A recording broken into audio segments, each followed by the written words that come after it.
গৌতম বুদ্ধ অন্তিম সময়ে কি বলেছিলেন? যখন গৌতম বুদ্ধের অন্তিম সময় নিকটে ছিল, তখন গৌতম বুদ্ধের পেটে খুব জোরে ব্যথা করছিল। বুদ্ধ আনন্দকে জল আনতে পাঠালেন। আনন্দ যখন জল আনতে গেলেন, তখন নদীর জল খারাপ ছিল। আর আনন্দ খারাপ জল বুদ্ধকে দিতে পারবে না, তাই সে জল না নিয়েই চলে আসে। বুদ্ধ আনন্দকে সেই জলই আনতে বললেন।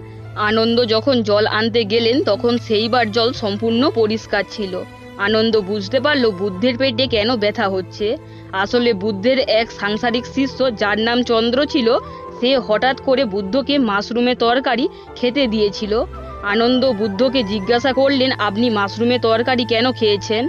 তখন বুদ্ধ বললেন, আমার জীবনে দুইবারই ভোজন ভালো লেগেছিল। প্রথম ভোজন ওটা ছিল পরম জ্ঞান প্রাপ্ত করার আগে, আর দ্বিতীয় ভোজন এটাই হলো, সেটা আমি চাঁদের কাছে করলাম, কেননা এটা আমার অন্তিম ভোজন।